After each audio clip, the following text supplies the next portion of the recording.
Beneath the scorching sun and the restless winds of the Sudanese desert, the Nile traces its timeless path, a silver ribbon threading life through a land that, to the untrained eye, seems uninhabitable. For millennia, this river has cradled civilizations, each rising and falling in the shadow of its relentless currents. Among these, the Kingdom of Kush stands as one of the most remarkable, a society that carved permanence out of the fleeting sands, whose memory endures not only in the whispers of history, but in stone that pierces the sky. The Nile in this ancient era was more than a river. It was a conduit of life, of wealth, of exchange. Its banks teemed with crops nourished by its floodwaters, sustaining a population that would grow to build monuments rivaling the grandeur of any in the known world. Beyond the river, the desert stretched endlessly, vast and indifferent.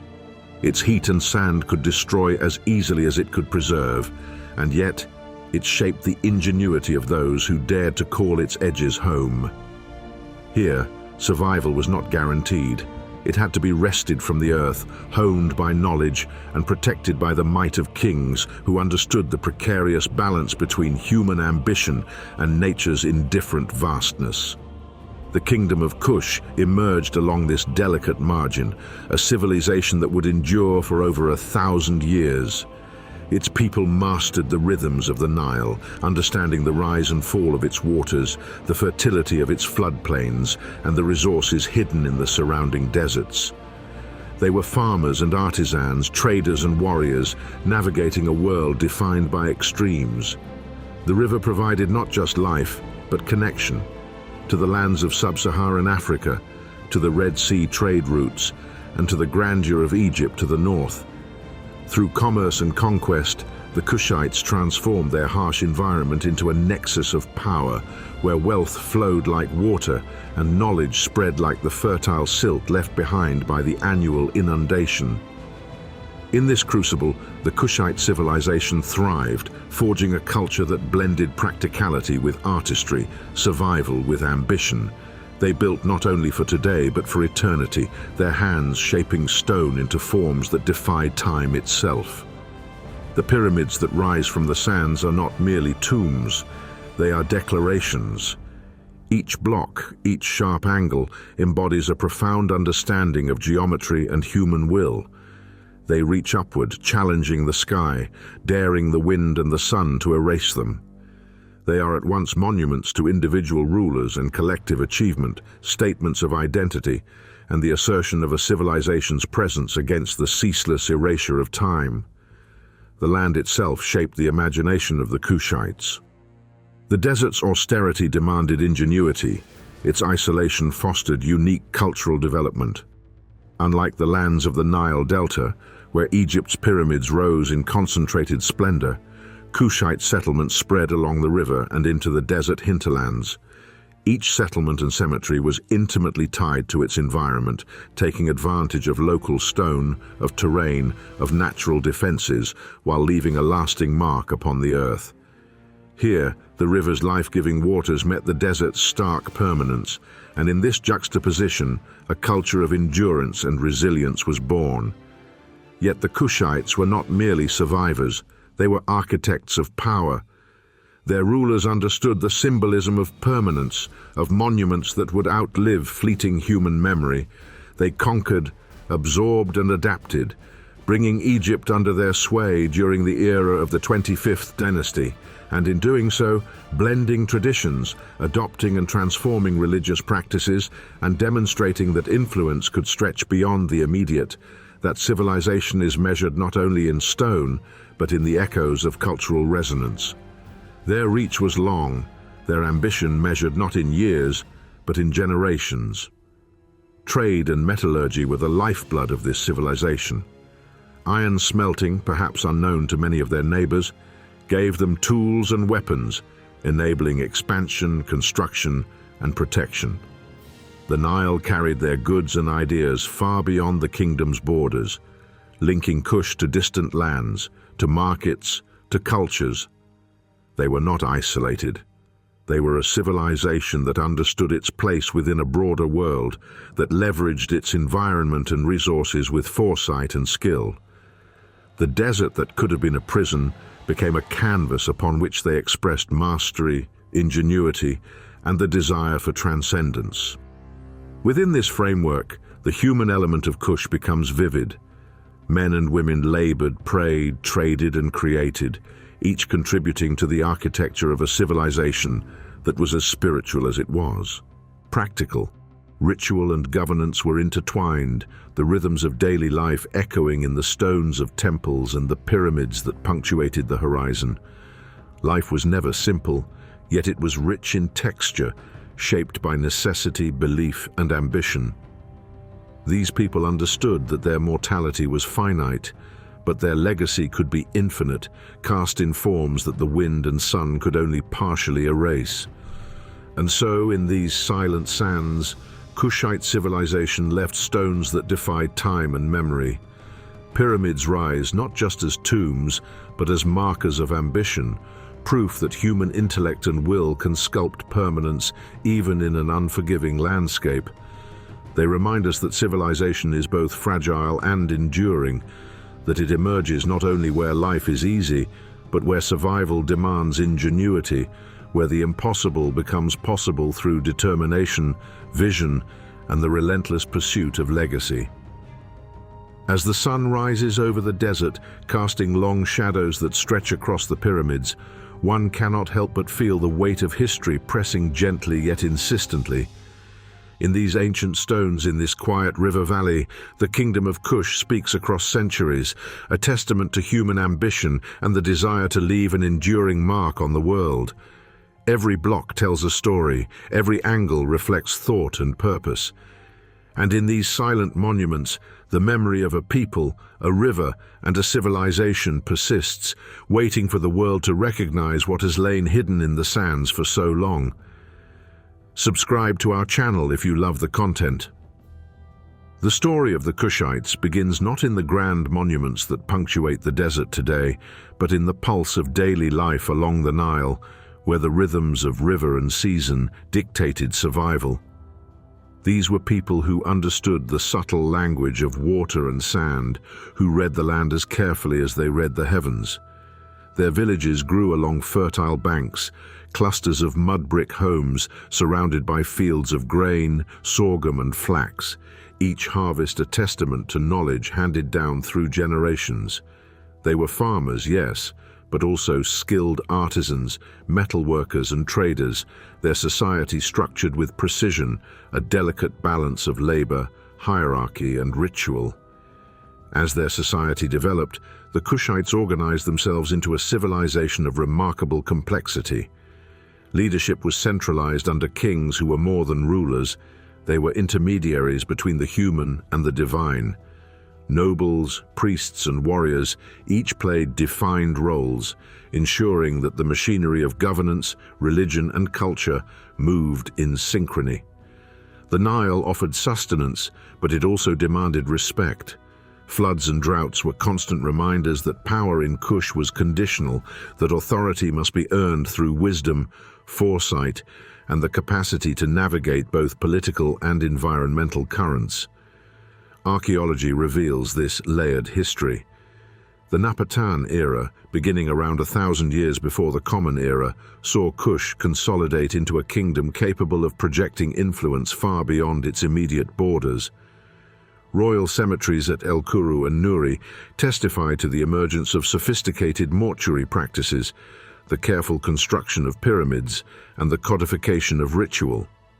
Artifacts, inscriptions, and temple remains illustrate a culture deeply engaged with the symbols and practices of neighboring Egypt, yet resolutely distinct.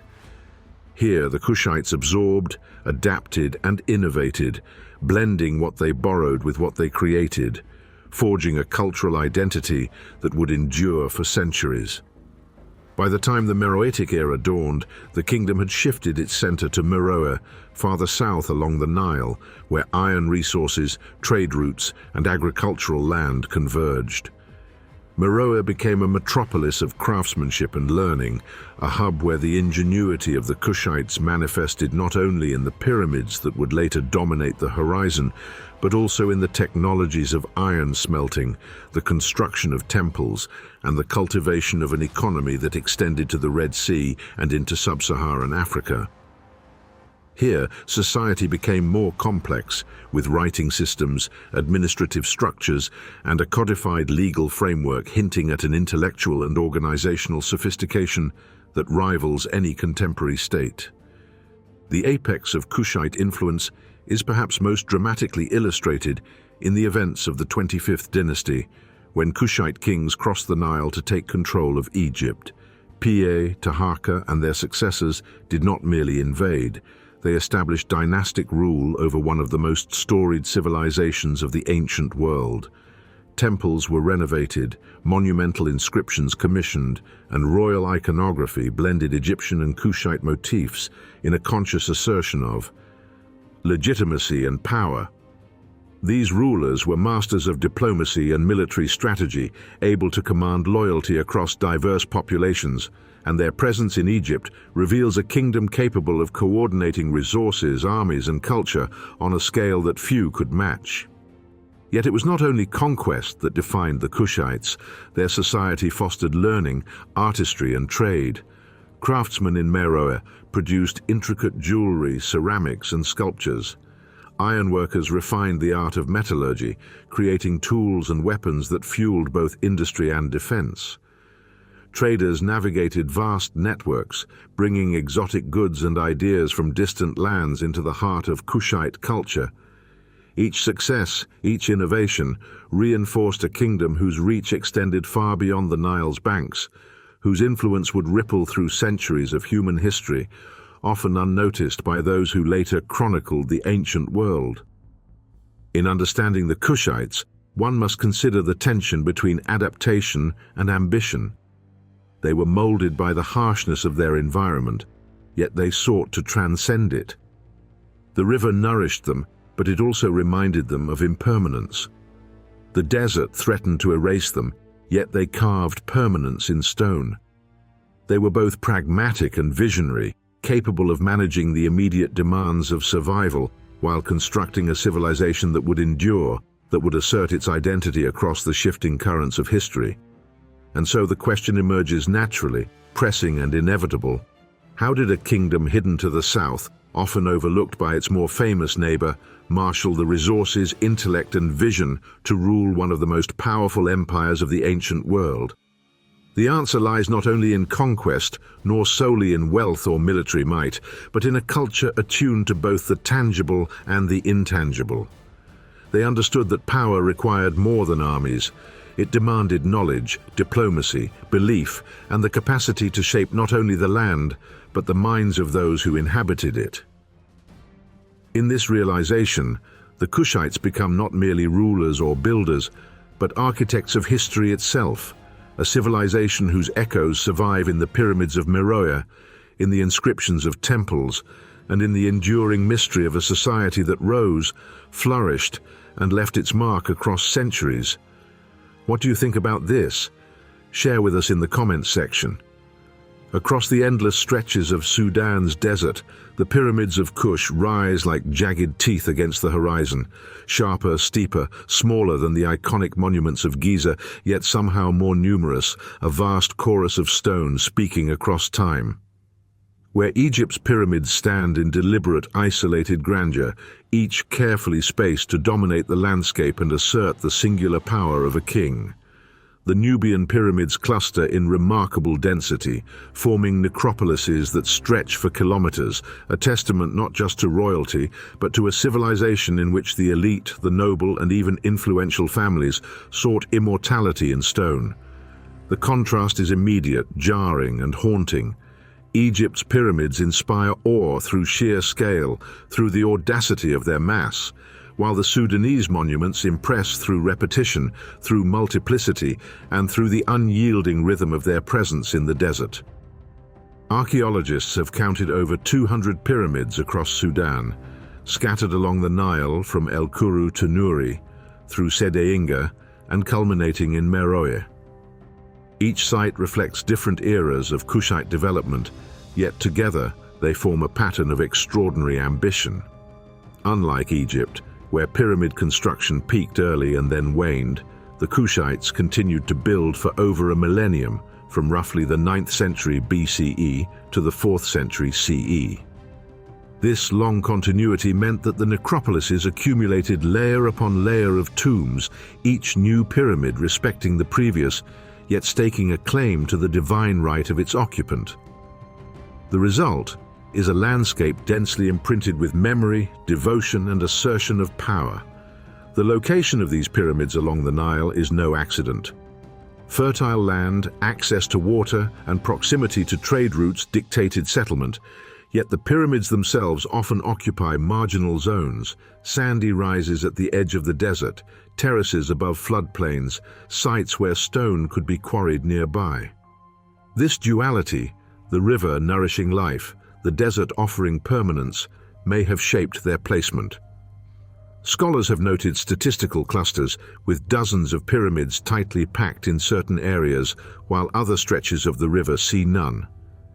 These clusters suggest not only practical considerations of terrain and labor, but also ritual and political reasoning, sacred landscapes defined by ancestral presence, visible assertions of dynastic continuity, and perhaps even a deliberate strategy to dominate the horizon, to mark territory in both the physical and spiritual sense. The size of the pyramids further underscores the distinctive approach of the Kushites. They are generally smaller than their Egyptian counterparts, rarely exceeding 30 meters in height, yet their steep angles create a visual intensity that is impossible to ignore. The smaller base allowed the builders to erect more structures in proximity to accommodate not only kings and queens, but a broader elite, effectively democratizing stone monuments in a way that is unique to Nubia. Each pyramid becomes a node in a larger network, a repeated assertion of presence, a monument that amplifies its impact not through singular majesty but through collective resonance. The more numerous the pyramids, the stronger the impression of an enduring civilization, even as individual rulers passed into history. Beyond the sheer numbers, the architectural uniformity and variation are equally compelling. Though steep and narrow, each pyramid exhibits subtle differences in proportion, decoration, and associated chapels. These nuances reflect the status of the occupant, the resources of the time, and the evolving tastes of successive dynasties. Some pyramids include small offering temples at their base, adorned with reliefs that recall both Egyptian iconography and uniquely Kushite motifs. Others are stark, austere, stripped to essential geometry, their simplicity magnifying their assertion of permanence against the ephemeral desert winds. Together, they form a visual language that communicates hierarchy, belief, and aesthetic sensibility, a language repeated hundreds of times across the sands of Nubia. The placement of these monuments also invites reflection on the intersection of science and human intent. Using satellite imagery and spatial analysis, modern scholars have begun to detect patterns in pyramid locations, clusters that align with trade arteries, with the flow of seasonal floods, or with older sacred sites. Some suggest astronomical alignments, a deliberate positioning that connects the earthly domain with celestial cycles. Whether through practical necessity, political strategy, or spiritual symbolism, the distribution of these pyramids demonstrates an advanced understanding of environment, planning, and long-term vision. The desert becomes a canvas, not just for stone, but for ideas, for social order, for the assertion of continuity across generations. The contrast with Egypt emphasizes both difference and insight. In Giza, the pyramids declare the supremacy of a few monumental statements of singular authority designed to endure beyond centuries. In Nubia, the multitude of pyramids suggests a civilization confident enough in its social structure to grant immortality in stone to a wider circle, to extend the language of permanence beyond the throne. It is a form of communal assertion through repetition, a calculated proliferation that transforms the desert into a tapestry of ambition, devotion, and identity. The sheer number of monuments demands contemplation, forcing the observer to recognize not just a series of kings, but an entire culture dedicated to continuity, memory, and the interplay of the human and the eternal. In imagining the labor required to construct these pyramids, one confronts both physical and intellectual magnitude. Each block quarried, moved, and placed required planning, coordination, and a mastery of geometry and technique.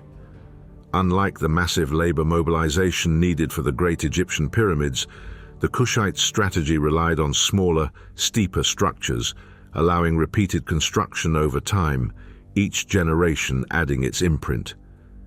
This continuity reinforces the perception of a civilization not merely surviving, but consciously shaping the landscape, leaving a cumulative mark that speaks louder in its multitude than in any single monument. The desert, once a threatening emptiness, becomes a repository of knowledge, culture, and ambition. Through these pyramids, the Kingdom of Kush communicates across centuries, asserting identity, belief, and power in a language carved in stone. Their abundance challenges assumptions about what it means to build for eternity. They are not solitary monuments intended to awe through singularity, but a civilization's dialogue with time, repeated across hundreds of points in the landscape, creating rhythm, resonance, and permanence. In studying these clusters, one begins to grasp the audacity of the Kushites' vision, a society so confident in its purpose and so attuned to the interplay of environment, labor, and belief that it transformed a harsh desert into a monument to human endurance, imagination, and the insatiable desire to leave one's mark upon the world. Do you have any questions? Share with us in the comments section. The pyramids of Sudan rise from the desert like silent sentinels, their sharp edges cutting the horizon, yet their form conceals the mystery of their making. To see them from a distance is to witness a triumph of human ambition, but to imagine the process of construction is to confront ingenuity measured in both skill and sweat, a mastery of material and environment that speaks across 3 millennia.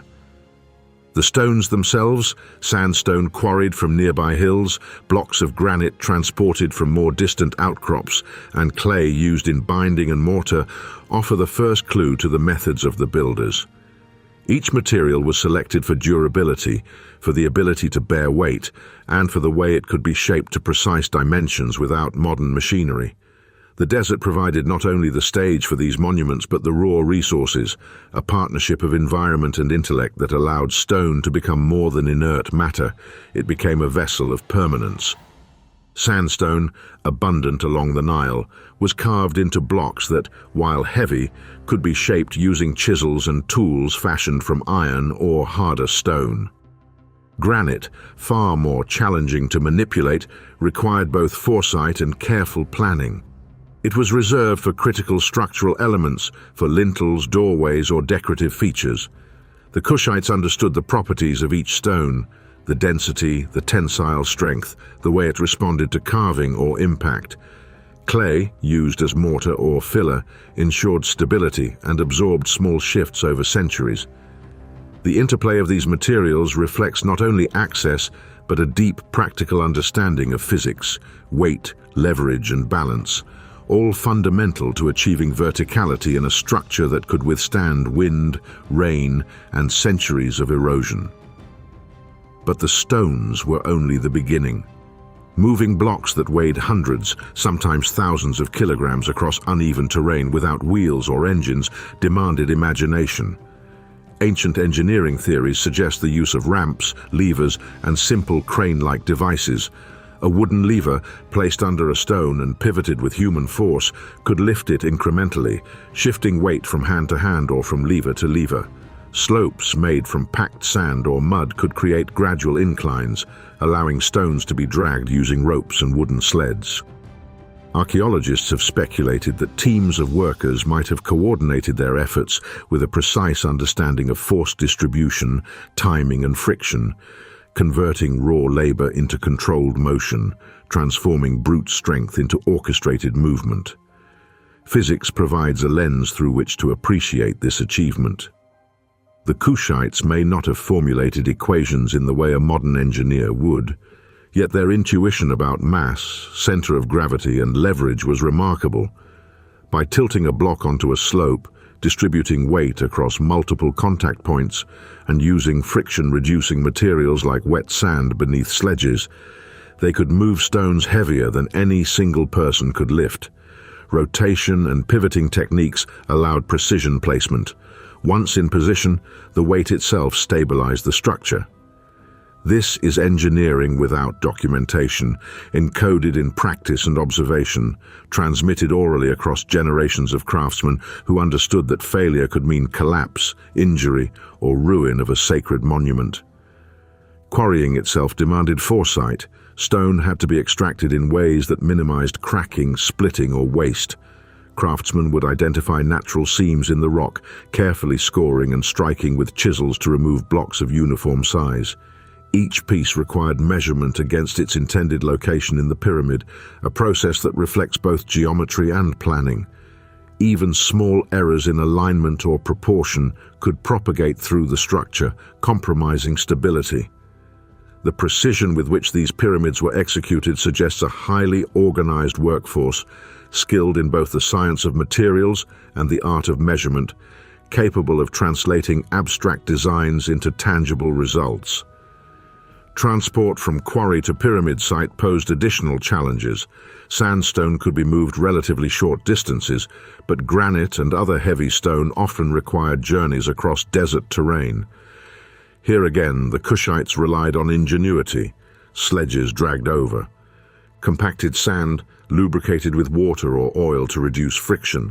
Coordinated teams applying synchronized force. Perhaps wooden rollers or temporary tracks to guide movement. Every journey demanded knowledge of terrain, distance, and weight distribution.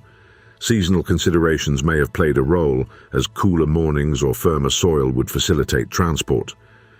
Each block carried not only mass, but the imprint of human understanding, an intricate choreography between labor and environment. Construction proceeded incrementally. Foundations were leveled and prepared with care, recognizing that stability at the base determined endurance at the peak. Blocks were layered with precise alignment, each stone supporting those above it, a delicate balance of compression and gravity. As the pyramid rose, ramps and scaffolding allowed access to higher levels, while teams of workers ensured the stones fit snugly, minimizing gaps and irregularities.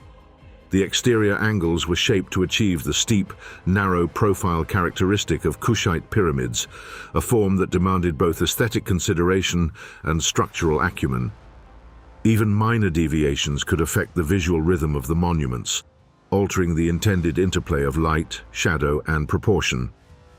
Beyond the technical aspects, the act of construction carried profound cultural significance.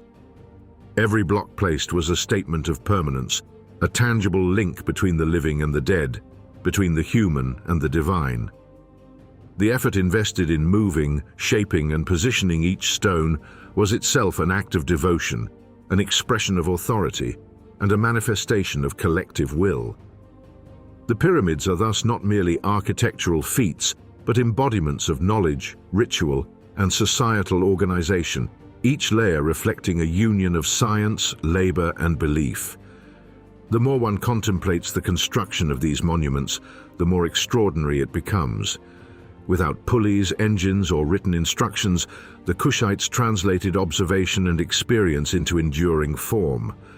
They mastered forces invisible yet omnipresent: gravity, friction, leverage, weight, and balance.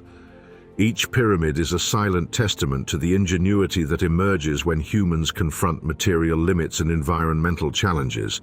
These are structures born not only from ambition, but from meticulous understanding, empirical knowledge refined through practice, trial, and careful observation. And in this understanding lies the true wonder. Each block, quarried, transported, and placed, carries the imprint of an ancient mind attuned to both the physical and the conceptual. It embodies a fusion of intellect, labor, and culture, encoded in stone for future generations to decipher.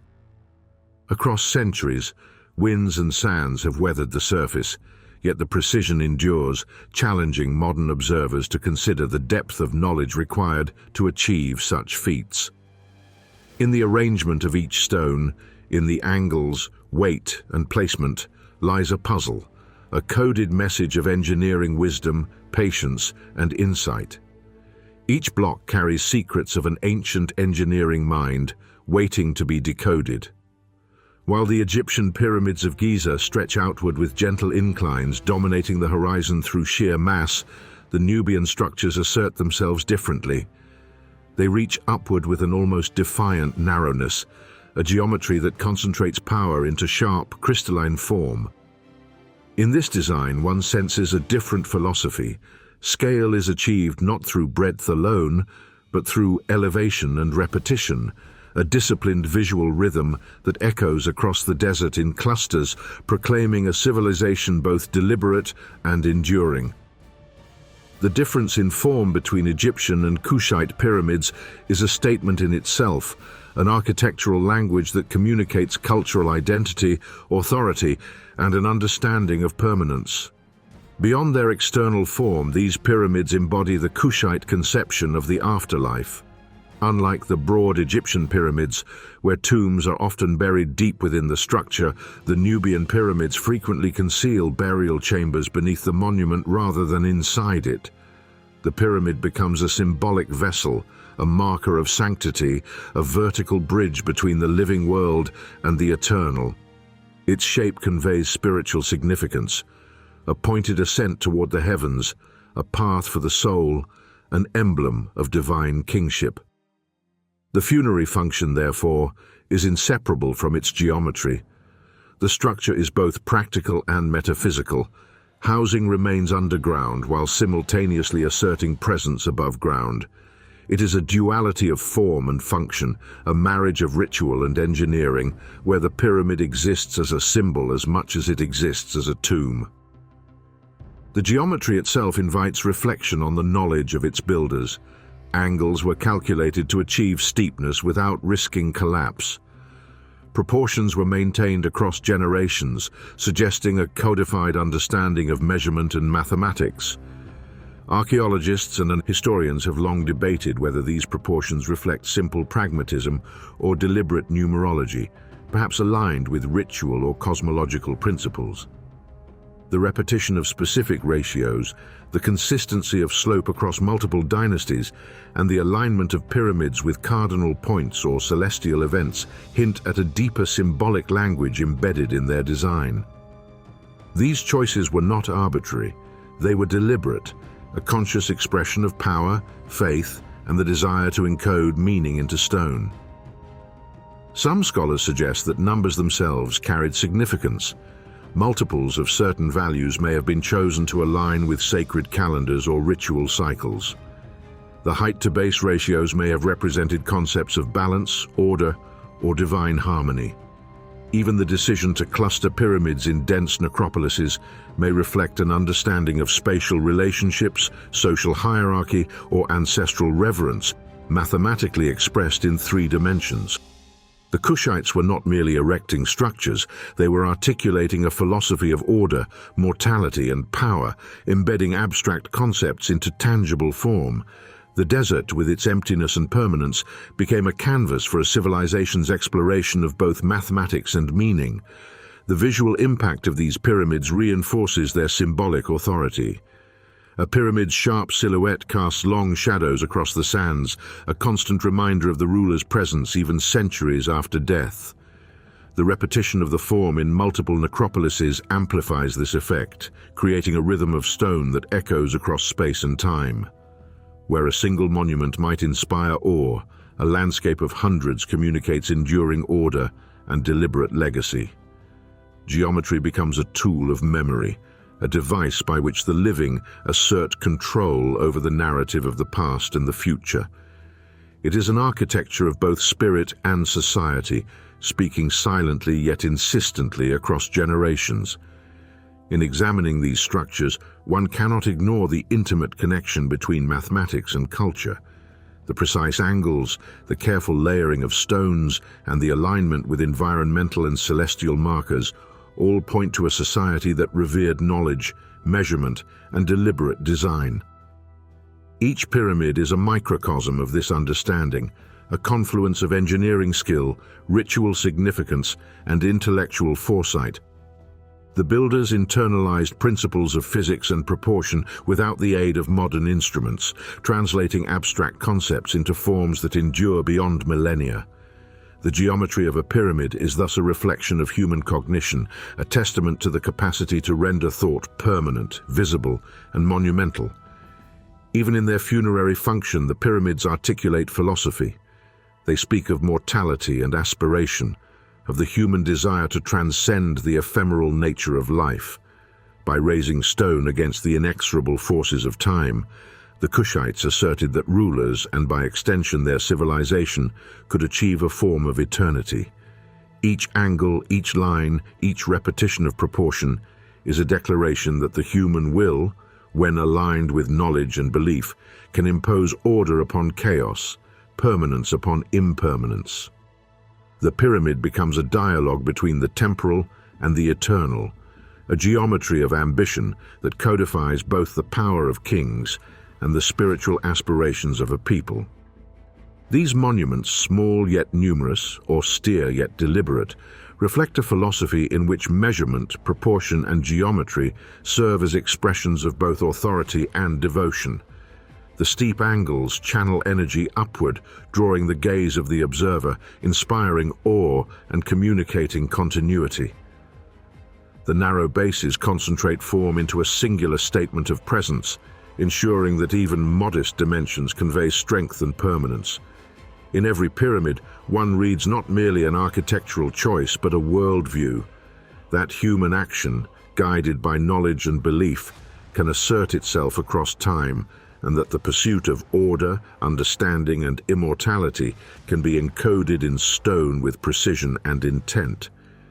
Even in stone, rulers sought eternity, embedding within each block and angle a testament to ambition, belief, and the human desire to transcend mortality.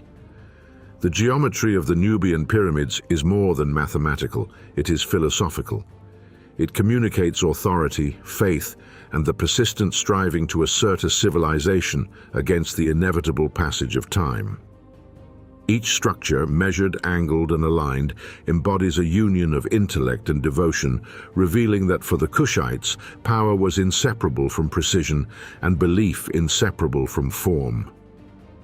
In the desert of Sudan, the sharp silhouettes of the pyramids remain, a dialogue between stone and sky, a geometry of ambition, and a witness to a civilization that sought to eternalize its existence in the language of proportion and principle.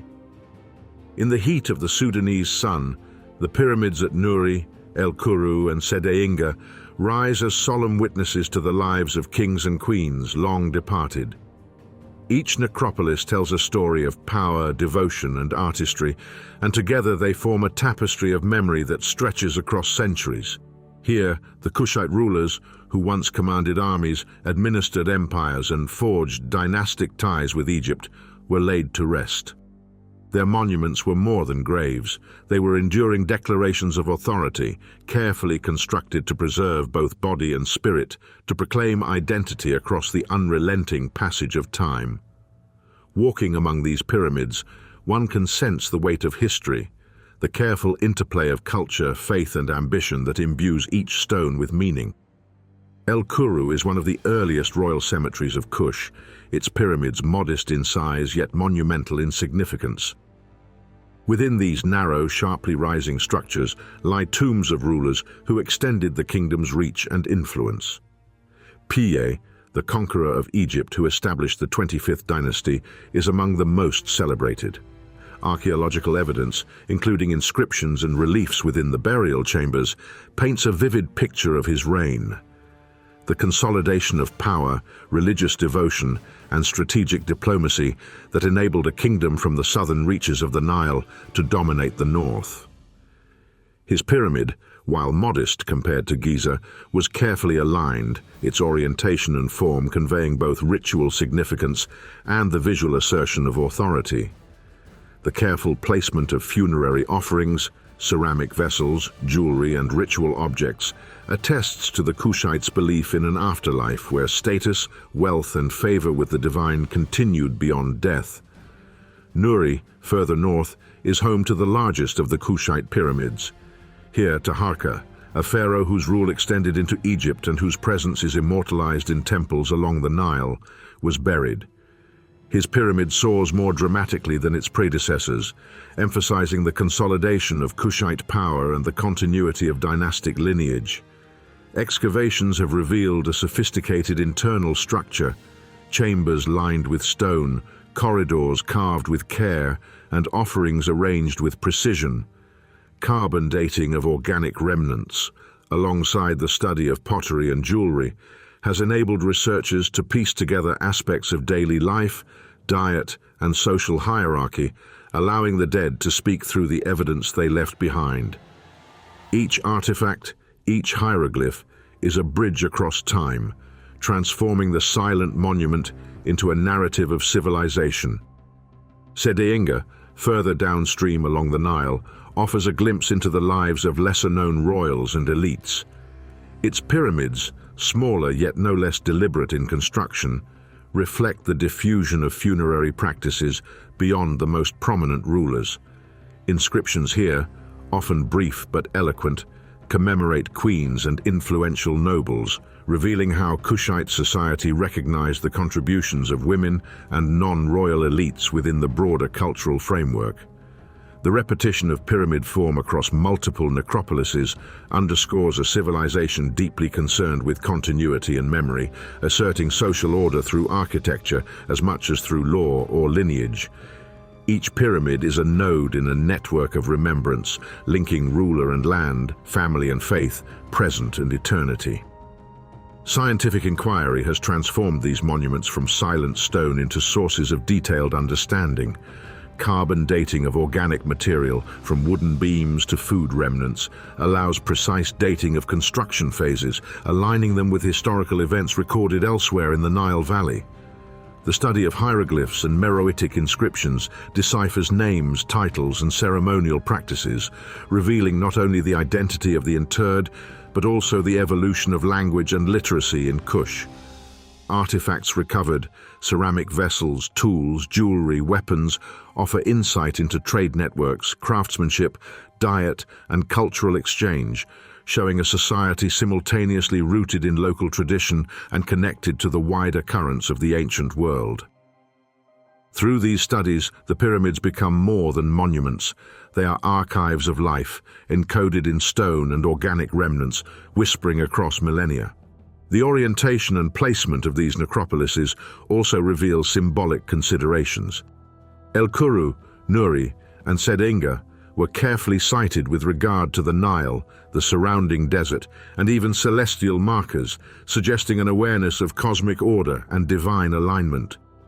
The pyramids themselves were constructed to communicate power not only to contemporaries, but to posterity, asserting a presence that would endure long after the bodies had returned to dust. The steep angles, narrow bases, and precise proportions reflect not only architectural skill, but a philosophical and spiritual calculus that the form of a pyramid could embody authority, facilitate ritual, and provide a conduit to eternity. In essence, the architecture becomes a language, each line and angle carrying meaning across centuries. Within the burial chambers, the arrangement of objects and the careful design of space speak to the Kushites' belief in the afterlife. Food offerings, ceremonial items, and personal adornments were intended to accompany the deceased into eternity, ensuring status, sustenance, and divine favor beyond death. These objects, studied through archaeology and carbon analysis, illuminate aspects of everyday life and spiritual practice. The design of the tombs themselves, corridors, chambers, and niches, reflects not only practical engineering, but symbolic thought, a conscious structuring of space to guide the soul, protect the body, and communicate the social and cosmic order. Even the smallest pyramids in these necropolises convey lessons about human ambition and devotion. Though diminutive in scale compared to the grand monuments of Giza, their cumulative effect is immense, creating a landscape in which every ruler, every noble, every influential figure asserts presence and permanence. The repetition of form across Nuri, El-Kurru and Sedeinga transforms the desert into a dialogue of memory, a chorus of stone that declares continuity and resilience. Each monument is both individual and collective, honoring a single life while contributing to the narrative of a civilization that spanned centuries. In walking among these pyramids, one cannot ignore the resonance of presence they convey. Each structure is a marker of human aspiration, a vessel of memory, and a testament to the capacity of a society to organize labor, knowledge, and belief into enduring form. Carbon dating and artifact analysis provide the scaffolding for understanding, yet the emotional weight, the echo of lives once lived, remains undeniable. The stones speak of kings and queens who governed, strategized, worshipped, and prepared for eternity, a civilization whose sophistication and reach rivaled that of the great powers of the ancient world. Within these tombs, the echoes of kings whisper across millennia, not only in inscriptions or objects, but in the very geometry, materials, and placement of the pyramids themselves. They reveal a civilization capable of translating authority, faith, and human experience into a form that endures, inviting modern observers to listen, to interpret, and to marvel at the ingenuity, ambition, and belief that made such enduring monuments possible. The necropolises of Kush are not merely remnants of a forgotten empire. They are active interlocutors with time, reminding us that even in the harshness of desert sands, human lives, ambitions, and spirits can persist, inscribed forever in stone. Along the banks of the Nile, life unfolded in rhythms dictated by water, sun, and the fertile pulse of the river. For the Kushites, the Nile was not simply a source of sustenance, but the lifeblood of a civilization, threading through every aspect of daily existence. Its floodwaters deposited silt rich with minerals, turning otherwise barren land into fertile fields that could support grains, legumes, and flax, crops that sustained both the body and the economy. Agriculture was both art and science, a careful balance of planting and harvesting that required intimate knowledge of seasonal cycles, weather patterns, and the delicate relationship between soil and seed. The people of Kush learned to read the river as one reads a text, each rising tide, each shifting channel, a lesson in timing, adaptation, and foresight. It was along these waters that the kingdom was born, nourished, and made capable of monumental ambition. Yet survival alone did not define Kushite society. Commerce and trade transformed the riverbanks into bustling corridors of exchange. Caravans traveled through the desert to the Red Sea and into sub-Saharan lands, carrying gold, ivory, and exotic goods. Merchants facilitated the flow of materials that would eventually feed both daily life and monumental construction. Iron, smelted from ore mined in the hills surrounding Meroë, became both tool and symbol. Tools for farming, for crafting, and for building the sharp pyramids that would dominate the horizon. The metallurgical skill of the Kushites reflects not merely practical knowledge, but a sophisticated understanding of chemistry and heat, a mastery of transformation that parallels the human endeavor to shape life, society, and landscape. Life in the kingdom was structured along clearly defined hierarchies, each role essential to the functioning of the state and the perpetuation of culture. At the top, the monarch presided over governance, military campaigns, and religious ceremonies, embodying the unity of secular and divine authority. Nobles administered territories, collected tribute, and ensured the smooth functioning of agricultural and economic systems. Priests maintained spiritual order, conducting rituals, interpreting omens, and mediating between the people and the gods. Artisans and craftsmen translated knowledge into tangible forms, finely carved statues, intricate jewelry, and the pyramids themselves. Laborers, organized into skilled teams, carried out the grueling physical work of construction, quarrying stone and transporting it across the desert. Together, this complex hierarchy ensured that the machinery of society could produce both daily necessities and monumental legacies, a delicate balance of human energy, skill, and purpose. The construction of the pyramids was not merely a matter of physical labor, but a reflection of social organization and cooperation. The allocation of resources, stone, iron tools, food for workers, and skilled supervision required coordination across multiple layers of society. Each pyramid was a communal endeavor, a convergence of effort that depended on the contributions of countless individuals operating within a structured hierarchy. Nobles provided direction and oversight, priests ensured ritual propriety, artisans executed precision work, and laborers executed the physical tasks. In this way, the pyramids become a mirror of society itself, layered, hierarchical, disciplined, yet profoundly collaborative. The monument is at once individual, representing a king or queen, and collective, embodying the labor, knowledge, and devotion of an entire civilization. Daily life along the Nile combined routine, ritual, and the demands of survival.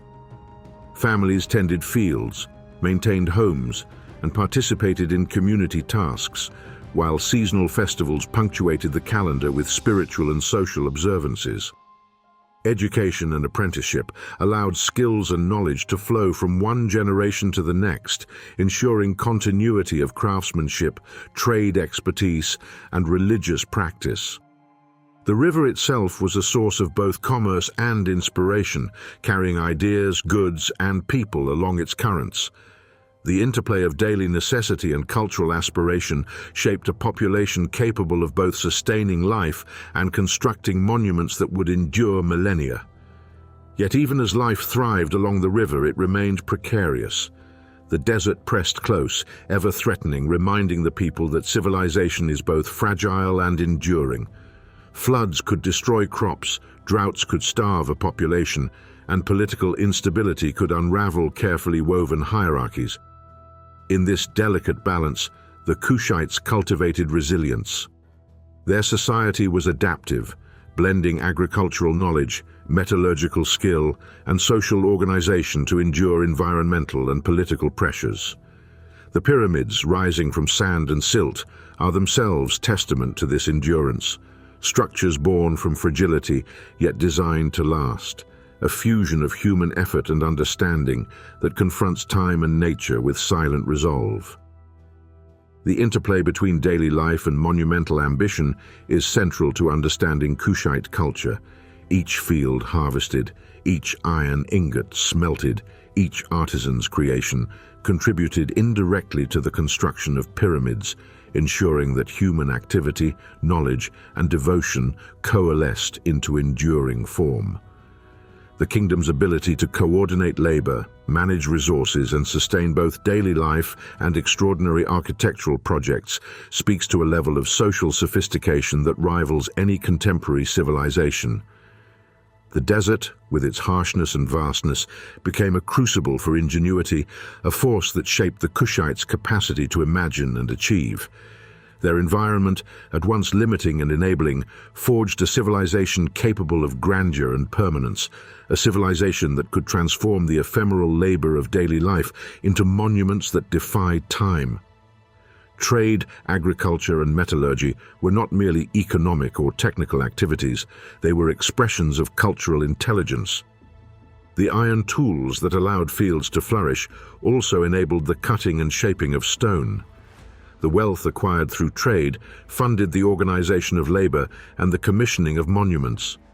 Social hierarchy allowed for the precise allocation of responsibilities, ensuring that knowledge and skill were effectively applied. Each element of daily life, each societal function contributed to a larger pattern, revealing the integration of human activity into a coherent system capable of sustaining both survival and ambition. The civilization was a living organism, adaptive, intelligent, and ambitious, each component reinforcing the others. For the Kushites, Life and death were inseparable, bound together by a spiritual vision that infused every aspect of their civilization. Religion was not a distant abstraction, but a framework through which they understood power, the natural world, and their place within it. The Nile itself was a divine artery, the desert a realm of both danger and sacred mystery. Their gods reflected this duality, powerful, omnipresent, and intimately linked to the cycles of nature. The Kushite pantheon, though deeply influenced by Egyptian deities, was never a simple adoption. A synthesis emerged, blending Egyptian gods like Amun and Osiris with local spirits, river and desert deities, and ancestral figures who mediated between the living and the divine. In this syncretism, the Kushites articulated a cosmology that guided rulers, priests, and citizens alike, framing not only earthly life but the eternal journey beyond it. The pyramids themselves were inseparable from this spiritual vision. Their sharply rising forms were more than architectural choices. They were symbolic gateways, pointing toward the heavens, aligning earthly authority with cosmic order. The act of burial within or beneath these monuments was a ritual expression, situating the king or queen within a universe governed by divine principle. A ruler interred beneath a pyramid did not simply pass into death. They traversed a carefully codified path toward eternity. Orientation, proportion, and placement were imbued with meaning. North, south, east, and west were not mere compass points. They were vectors connecting the tomb to celestial bodies, to the cycles of sun, moon, and stars. These alignments may have mirrored the Nile's flow, the rising of key constellations, or ritual calendars, suggesting that Kushite pyramids were simultaneously earthly tombs and cosmic instruments, calibrated to harmonize with forces beyond human perception. Astronomical patterns, though still under investigation, hint at a sophisticated understanding of the skies. Many pyramids in Nubia cluster along precise axes that may correspond with solstices, equinoxes, or the rising of particular stars. This alignment is more than symbolic. It may have structured the timing of rituals, dictated ceremonial observances, or connected the deceased with divine cycles. Just as the river nourished life, the sky informed the metaphysical order. By situating tombs in relation to both terrestrial and celestial markers, the Kushites crafted monuments that anchored human ambition within a greater cosmic framework, embedding mortality within the rhythm of the universe. The very stones of the pyramids may have been intended to resonate with forces beyond the visible, a tangible interface between earth and sky, matter and meaning. The role of the king in this spiritual order was central. As both political and religious authority, the monarch embodied the link between humanity and the divine. Burial within a pyramid reinforced this dual identity. Rituals performed during interment, offerings left within and around the tomb, and inscriptions commemorating divine favor all communicated that the ruler's passage into the afterlife was not only personal but collective, a reinforcement of societal order and cosmic balance. Priests, artisans, and laborers all participated in the sacred choreography, transforming stone, labor, and ceremony into a conduit for eternity. The pyramid, in this sense, is both a tomb and a stage upon which the divine narrative of kingship is enacted and perpetuated. Artifacts within the pyramids further illuminate Kushite beliefs. Ceremonial objects, jewelry, and inscribed items were intended to accompany the deceased, ensuring that social and spiritual roles continued beyond death. These offerings were practical and symbolic. They provided for sustenance in the afterlife while asserting status, authority, and religious legitimacy. Inscriptions invoke gods, enumerate titles, and sometimes describe ritual acts, serving both as records and as talismans against oblivion. Even the smallest objects, pots, amulets, or carved figures, carry profound meaning, encoding a worldview in which human life, death, and divine oversight are inseparable. Each pyramid is thus a layered narrative, embedding ritual, cosmology, and authority within stone, clay, and organic matter. The repetition of pyramids across Kushite necropolises amplifies their spiritual significance.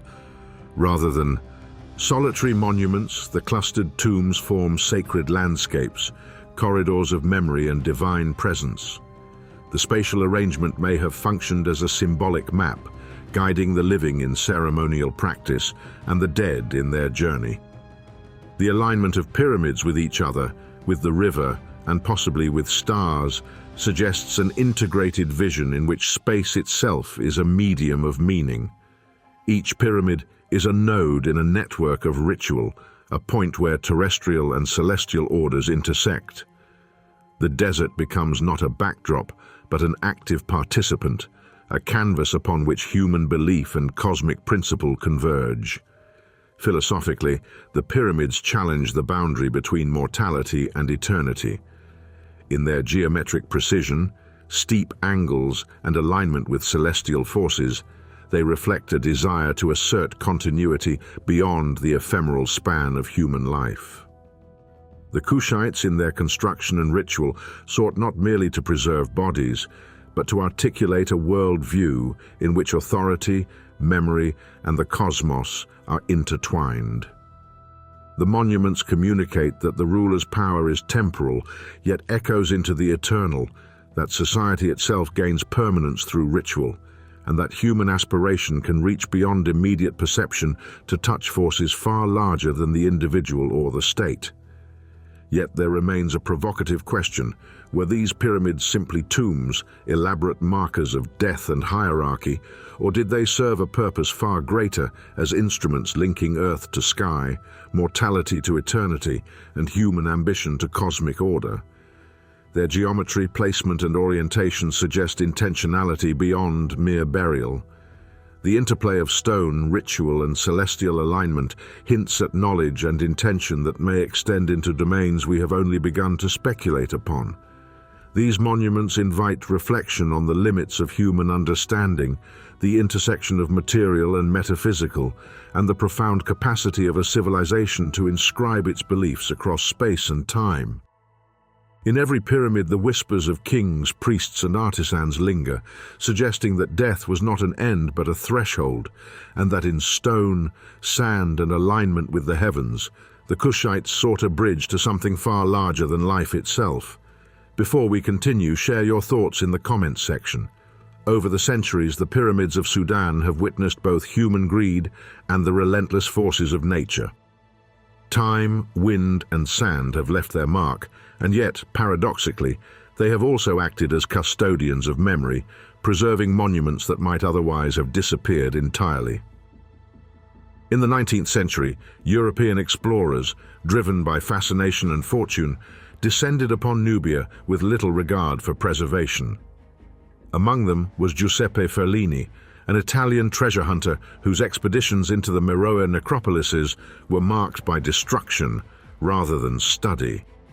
Driven by the hope of uncovering gold and jewels, Ferlini and his contemporaries demolished pyramid tops, tore open burial chambers, and scattered artifacts across the desert.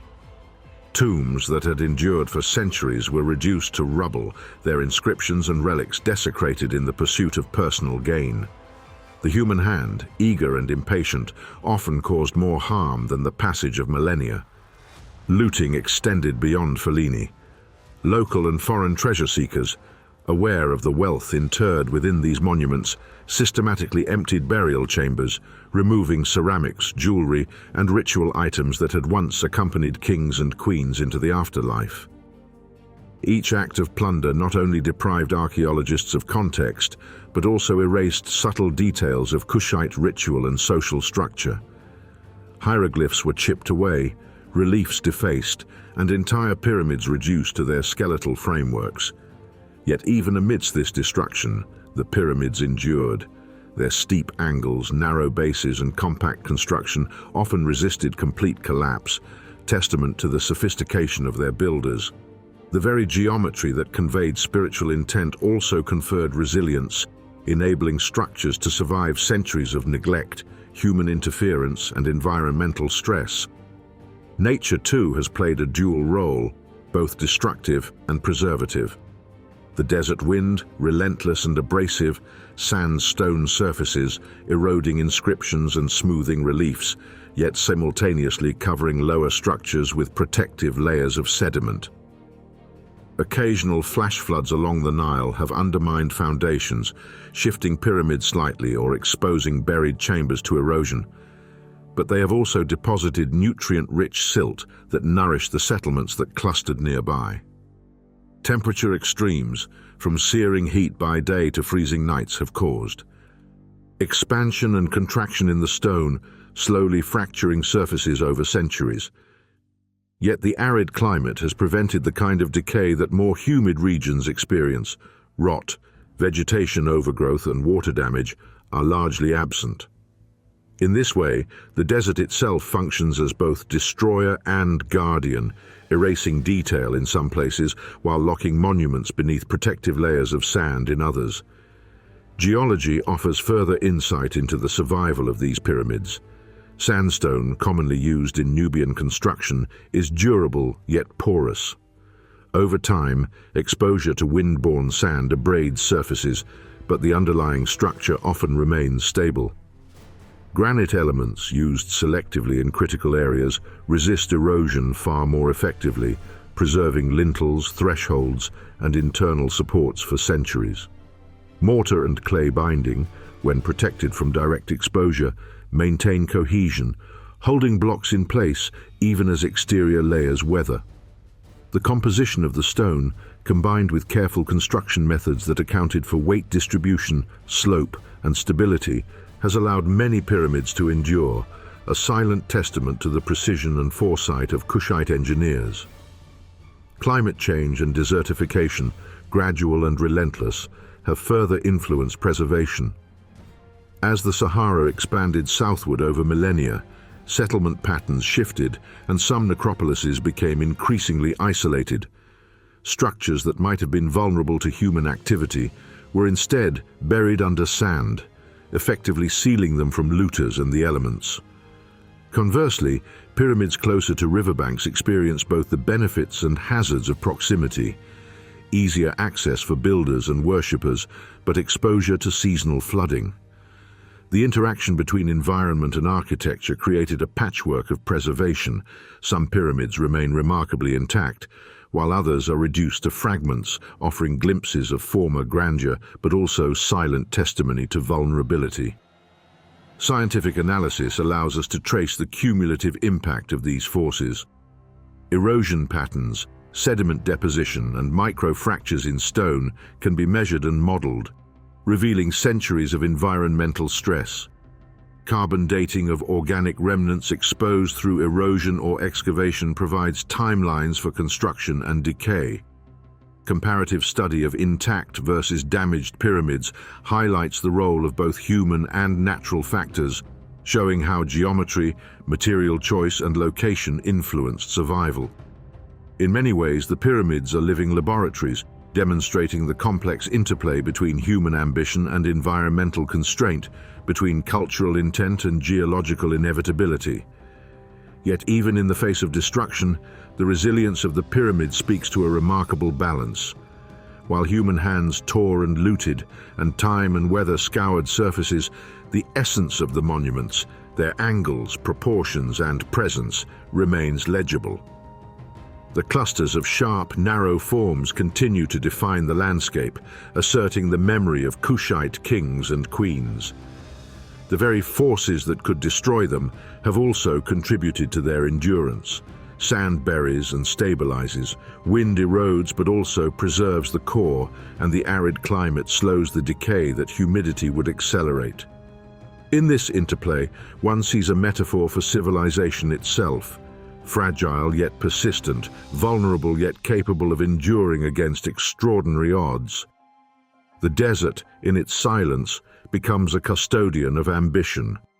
Each pyramid, whether intact, partially ruined, or buried beneath shifting dunes, carries the imprint of human effort and intellect. The layers of sand that obscure chambers today may once have been protective, shielding tombs from human intrusion while allowing time to preserve geometry and structure. Modern archaeologists, uncovering these monuments with care, rely on the delicate balance between exposure and protection, between excavation and preservation, to read the narrative of a civilization that survived both human predation and environmental assault. In this tension between destruction and survival, the story of the Nubian pyramids acquires profound resonance. The physical monuments, battered yet enduring, mirror the resilience of the culture that produced them. They remind us that empires may fall, rulers may be forgotten, and artifacts plundered, yet human ambition, expressed in stone, can persist against the odds. In the windswept deserts of Sudan, the pyramids stand as silent witnesses, their forms shaped by the minds of the Kushites, tested by centuries of exposure yet enduring. The desert both buries and preserves the ambitions of empires, a landscape in which memory and oblivion exist side by side and in which the echoes of a civilization continue to whisper through sand, stone, and sky. Beneath the golden sweep of Sudanese sands, secrets lie buried, hidden in plain sight. For centuries, the pyramids of Kush were known primarily through the labor of explorers, the inscriptions on stone, and the scattered artifacts left in tombs. Yet in recent decades, technology has begun to unveil a hidden layer of history, revealing structures that were invisible to the naked eye, lost to both sand and time. Satellite imaging, LiDAR scanning, and aerial surveys have transformed the desert from an empty expanse into a landscape teeming with evidence, reshaping our understanding of Nubian civilization. What once seemed sparse now appears dense. What seemed isolated is often part of a larger network. The desert, for all its apparent barrenness, is far from empty. It is an archive waiting to be read with tools capable of seeing beyond the surface. High-resolution satellite imagery has allowed archaeologists to detect subtle variations in terrain that indicate buried pyramids, roads, and ceremonial complexes. Coloration differences in soil, depressions, and shadows reveal outlines that are otherwise invisible at ground level. LiDAR technology, sending pulses of laser light across the landscape, can penetrate sand and vegetation, mapping contours and structures beneath the surface. Through these methods, entire necropolises, previously unknown, have emerged from obscurity. Small pyramids, tombs, and temple foundations appear in clusters, hinting at social and political structures more extensive than previously imagined. The scale of construction, when viewed from above, challenges earlier assumptions about the density and sophistication of Kushite urban and ritual planning. These discoveries have philosophical weight. For centuries, much of Nubia was assumed to be sparsely populated, its monuments isolated points on a map. Now we see that the landscape itself preserves a complex civilization, its connections encoded in spatial relationships and aligned corridors of structures. Roads linking pyramids to riverbanks suggest trade and ceremonial routes, while clustering patterns hint at social hierarchies and dynastic planning. In essence, the desert conceals not only individual monuments, but entire networks of human activity, a civilization written across the sands, legible only to those with the means to reveal it. It is as if history has layered itself beneath our feet, demanding new forms of perception and insight to be understood. Ground surveys complement these technological breakthroughs, revealing artifacts and inscriptions that fill in human detail. Pottery fragments, carved reliefs, and funerary objects provide context to what satellite images alone cannot convey. When combined with LiDAR data, a fuller picture emerges. Pyramids are rarely isolated. They belong to integrated cultural, political, and religious landscapes. This interplay of science and history exemplifies the way technology amplifies human curiosity, allowing us to read layers of civilization previously inaccessible. The desert, silent for millennia, begins to speak in a language of form, pattern and alignment. The discoveries also highlight the fragility of knowledge. For every pyramid revealed, many may remain hidden, obscured by dunes, debris, or centuries of human activity. Desert sands shift with the wind, burying tombs even as they protect them. Looting and natural erosion continue to remove evidence, leaving gaps in our understanding. Each newly discovered pyramid reminds us that history is partial, contingent, and often invisible. What we know is only a fragment. The rest lies waiting, undiscovered beneath layers of sand, encoded in subtle topography, awaiting instruments that can read these signals. Philosophically, this raises profound questions. How much of human history remains invisible, not because it never existed, but because we have not yet looked closely enough? What other civilizations, monumental or modest, are buried beneath deserts, jungles, or oceans, their narratives waiting for discovery? The pyramids of Kush challenge the assumption that the past is fully known, demonstrating that every layer of sand may conceal memory, knowledge, and intent. Our perception of history is therefore always provisional, dependent upon the tools, perspectives, and curiosity of the present. Moreover, the use of technology underscores a partnership between human intellect and environment. The desert, once an obstacle to travel and study, now becomes a medium through which discovery is mediated. The same sands that eroded monuments and obscured tombs for centuries now reflect light in satellite images, refract LiDAR pulses, and reveal contours undetectable to human eyes. Participates in revelation, holding secrets in ways both protective and elusive.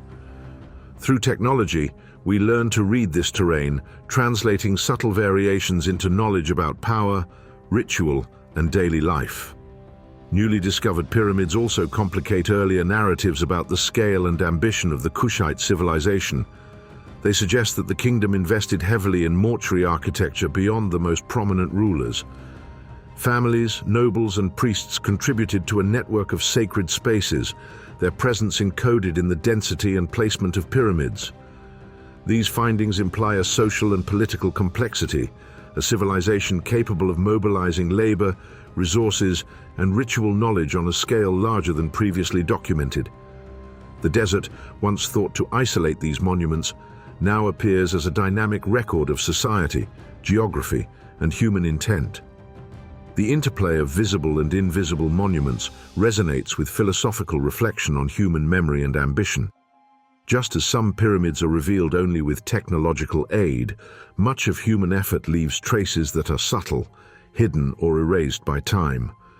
Civilization is an accumulation of both the obvious and the unseen, and the act of discovery becomes an ethical and intellectual engagement to read, interpret, and preserve what has endured.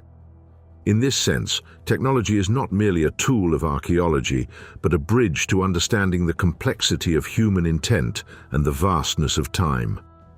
Each new discovery adds nuance and depth to our perception of the Kushite kingdom, transforming the desert from a static backdrop into an active participant in history.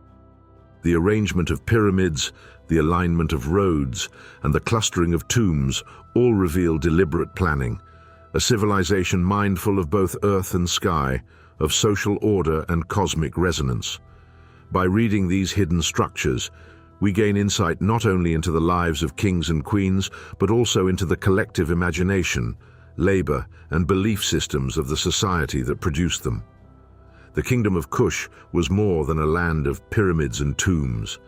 It was a hub of industry, commerce, and ambition, where the pulse of iron, gold, and trade shaped the contours of empire. In the arid landscapes along the Nile, the Kushites harnessed both natural resources and human ingenuity to construct a society capable of sustaining monumental architecture and projecting influence far beyond its borders. Iron was central to this story, not simply as a material, but as a force that transformed economy, warfare, and daily life. The region around Meroë became renowned as one of Africa's earliest centers of iron production, with furnaces and forges dotting the landscape. From the extraction of ore to smelting and forging, The processes demanded skill, knowledge of metallurgy, and a sophisticated division of labor, enabling the production of tools, weapons, and implements that fueled both industry and military might. Iron tools revolutionized agriculture, allowing the Kushites to cultivate fields with greater efficiency and reliability. Plows, hoes, and sickles produced from local iron deposits expanded arable land and improved harvests, sustaining growing populations and freeing labor for other pursuits, including construction and craft. At the same time, iron weapons, swords, spears, and arrowheads reinforced military dominance, enabling Kushite armies to secure trade routes, defend territories, and extend influence into Egypt and neighboring regions. The mastery of metallurgy thus became a pillar of both prosperity and power, allowing the kingdom to flourish in an environment that might otherwise have imposed strict limits on expansion. Trade, however, extended Kushite influence far beyond the immediate reach of the Nile. Caravans traveled south towards sub-Saharan Africa, north to Egypt, and east to the Red Sea, linking the kingdom to networks of goods, ideas, and cultures. Gold, ivory, ebony, and exotic animals flowed along these routes, exchanged for pottery, textiles, and finished iron products. Coastal ports and inland depots facilitated the flow of goods, while riverine transport along the Nile connected settlements, temples, and necropolises, creating an infrastructure capable of supporting monumental construction and centralized authority. Trade was both an economic lifeline and a channel for cultural exchange, allowing the Kushites to absorb, adapt, and innovate from neighboring civilizations while projecting their own power and identity. The wealth generated from these networks was instrumental in enabling the construction of pyramids and necropolises. Building monumental tombs required more than stones and labor. It demanded food to sustain workers, tools to shape and move, materials and coordination across administrative and religious hierarchies. The surplus created through agriculture, trade, and metallurgy provided the means to mobilize labor and resources on an unprecedented scale. Each pyramid, therefore, stands as a testament not only to religious belief or royal authority, but also to the economic sophistication that made such feats possible. Without the iron that enabled plows, the trade that funded expeditions, and the management that organized labor, the sharp angles of Nuri or the clustered necropolises of Sedeinga might never have risen from the desert sands. Kushite influence was not limited to economics. Through trade and diplomacy, the kingdom exercised cultural and political power across a broad region. Egyptian dynasties were both rivals and allies, with Kushite pharaohs such as Piye and Taharqa asserting control over northern territories, demonstrating that a desert kingdom could wield authority over lands far larger than its immediate borders. Trade routes became arteries of soft power. Ideas, religious practices, artistic styles, and technologies spread along with goods, embedding Kushite identity within a wider cultural and political matrix. The pyramids themselves, constructed with resources and labor made possible by this wealth, communicated authority and permanence to anyone who traversed the Nile or the desert, a visible affirmation of influence that transcended mere diplomacy. The production of iron and other commodities also reflects a sophisticated understanding of natural resource management. Ore deposits had to be identified, extracted, and processed with careful attention to quality and yield. Furnaces required knowledge of airflow, temperature control, and fuel efficiency, while forges demanded skilled artisans capable of transforming raw metal into usable implements. This knowledge was closely guarded, transmitted across generations, and integrated into broader social and economic structures. The skill to convert natural wealth into tools, weapons, and ritual objects exemplifies the Kushites' capacity to harness environment and knowledge, converting raw potential into social, political, and architectural power. At the same time, the intersection of trade and culture produced remarkable artistic and technological achievements. Imported goods inspired local adaptation, while the demands of commerce spurred innovation in transport, metallurgy, and administration. Wealth enabled patronage of religious structures, the commissioning of elaborate jewelry, and the creation of ceremonial artifacts, embedding prosperity into every facet of social and spiritual life. Pyramids were thus the culmination of a multi-layered system in which economics, craft, faith, and political strategy converged, transforming the desert into a landscape of both material and symbolic significance. Philosophically, the story of trade and iron illuminates a paradox. The very environment that seems limiting, the arid deserts, shifting sands, and isolated riverbanks, became a crucible for ingenuity. Necessity and opportunity fused to produce a civilization capable of astonishing feats. The desert imposed scarcity, yet it also concentrated effort and creativity, channeling human energy into highly organized, resource-efficient systems. Economic infrastructure, far from being a backdrop, became an engine of ambition, allowing the kingdom to wield influence across nations and centuries. Each pyramid, each tomb, each necropolis owes its existence not only to spiritual vision, but to the pragmatic realities of wealth, labor, and resource management. The integration of iron, trade, and empire demonstrates how civilizations transform environment into opportunity. The Kushites understood that influence depends not merely on armies or ideology, but on the mastery of production, the flow of goods, and the coordination of labor. The pyramids, sharp and numerous, are physical manifestations of this understanding. They memorialize rulers, express religious belief, and signal the capacity of a society to organize complex systems in service of permanence. In this light, the desert becomes a stage where human ingenuity and ambition converge, revealing that even in seemingly inhospitable conditions, civilization can thrive, expand, and leave enduring traces. How could a desert kingdom, bounded by sand and river, wield influence across nations and centuries? The answer lies in the marriage of resource, knowledge, and ambition. Iron provided the tools, trade supplied wealth and connections, social organization translated these into monumental achievement. The pyramids rise as silent witnesses, testifying to a civilization that understood the power of economic and technological mastery that leveraged the desert's challenges into opportunity and that forged an empire in stone, metal, and human labor. In the sands of Sudan, one sees not just the marks of kings, but the imprint of a society capable of transforming raw elements into enduring legacy. The 25th dynasty of Egypt stands as a remarkable chapter in the intertwined histories of Nubia and the Nile. For a brief, extraordinary period, the rulers of Kush extended their dominion northward, transforming from desert kings to pharaohs of one of the most storied civilizations in history. Meroë, the conqueror who first crossed the cataracts, established a Kushite presence in Egypt, followed by Taharqa and other successors who wielded authority over the fertile lands of the Nile Delta and the storied temples of Thebes. Inscriptions and monumental reliefs celebrate their triumphs, depicting pharaohs clad in traditional regalia, yet with Nubian features, asserting both continuity with Egyptian tradition and the distinct identity of Kush.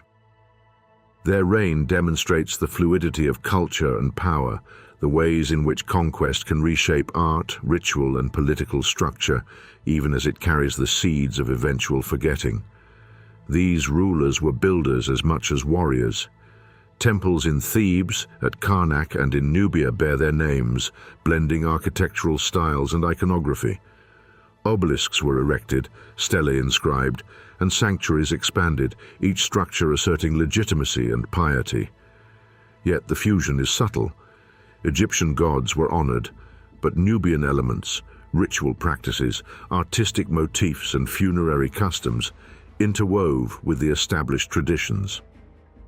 This cultural symbiosis demonstrates not mere imitation but adaptation, a conscious effort to reconcile two worlds, the ancestral lands of Kush and the ancient empire of Egypt. Archaeology uncovers this synthesis as reliefs carved in stone, inscriptions etched in temples, and artifacts unearthed in burial sites reveal both political ambition and cultural negotiation. The pharaohs were claiming legitimacy in a land with a millennia-long tradition, and they did so through acts of artistry, devotion, and construction that speak as powerfully as armies ever could. Yet, for all their accomplishments, the 25th dynasty reminds us of the impermanence of fame. Even rulers who controlled the richest lands along the Nile, who commanded armies, commissioned monumental architecture, and oversaw complex bureaucracies, could vanish from collective memory. Over time, succeeding dynasties obscured their achievements, defaced inscriptions, or repurposed temples, allowing centuries to erode recognition. The names of Piye, Taharqa, and Shabaka, once pronounced with reverence, slipped into obscurity, remembered only in fragments, and rediscovered through the meticulous work of modern archaeology. The pyramids of Nubia, distant from the centers of Egyptian power, stood as silent witnesses to their legacy, asserting presence when human memory faltered. Stone, unyielding and patient, became the custodian of deeds, preserving a record when fame proved fragile. Inscriptions carved along temple walls are eloquent testimonies to their rule. Hieroglyphs detail conquests, tributes, religious devotion, and royal decrees. Reliefs portray Kushite pharaohs in traditional poses, smiting enemies, presenting offerings, or participating in ceremonial rituals, their Nubian heritage unmistakable in facial features and coiffure. Yet these inscriptions also reveal subtler narratives, negotiations with priests, interactions with local governors, and the integration of Kushite soldiers into Egyptian military structures. The stones speak of political skill, not only force, of adaptation, not only conquest. Through archaeology, we perceive rulers navigating complex systems, asserting authority while respecting the cultural, religious, and administrative frameworks of the land they governed. Power, it seems, is never merely physical. It is intellectual, spiritual, and symbolic, codified into monuments that strive to outlast the ephemeral nature of human recollection. Temples built or expanded under the 25th dynasty offer further insight. The columns of Karnak, the sanctuaries at Jebel Barkal, and numerous smaller shrines bear the imprint of Kushite design integrated with Egyptian forms. Here, art and architecture become both practical and symbolic, durable expressions of authority, devotion, and ideology.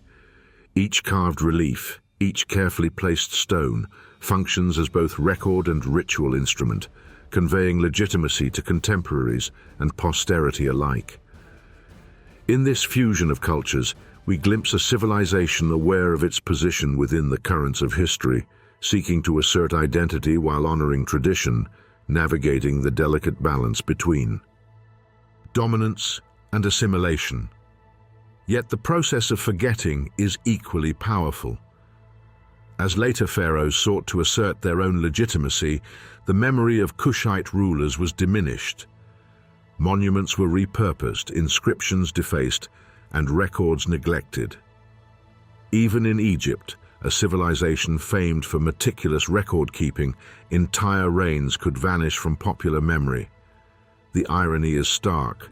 Those who wielded unprecedented power and commanded immense wealth could be erased, their presence surviving only in stone, in silent pyramids far to the south, in archaeological layers waiting to be read. History, as recorded in human consciousness, proves fragile, whereas stone endures. The pyramids, thus, are more than tombs.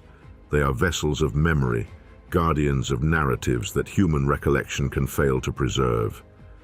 The philosophical weight of this is profound. Civilization is ambitious, but memory is selective. Monuments may survive, but names, deeds, and influence can fade.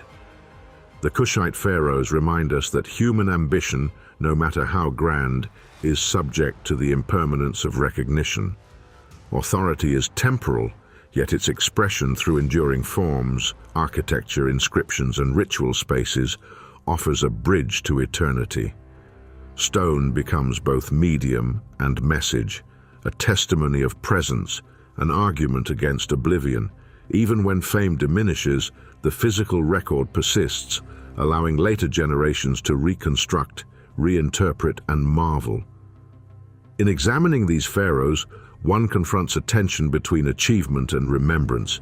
The Kushites achieved a mastery of politics, religion, and culture sufficient to command Egypt, yet centuries later, much of their story required excavation, interpretation, and the patient work of archaeologists to bring it to light. Their monuments, both in Egypt and in Nubia, stand as enduring witnesses to human ambition, innovation, and cultural fusion. The stone preserves what memory forgets, asserting that even vanished rulers leave traces of intellect, artistry, and vision. Even mighty rulers can vanish from memory, swallowed by the currents of history, yet their pyramids, temples, and inscriptions endure as silent testaments. Piye, Taharqa, Shabaka, and their contemporaries may have been obscured in annals of fame, but their deeds persist in architecture, artifacts, and landscape.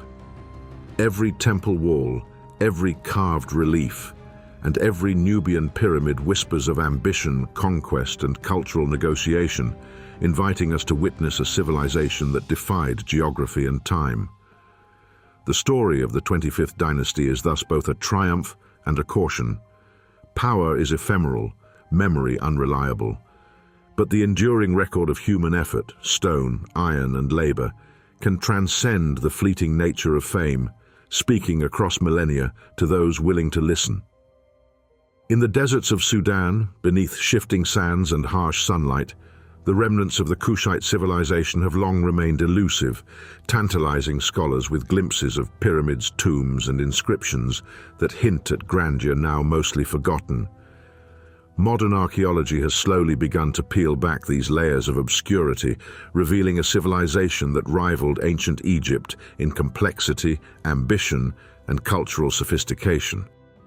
International teams, bringing together historians, archaeologists, and scientists, have painstakingly documented necropolises, catalogued artifacts, and reconstructed burial practices.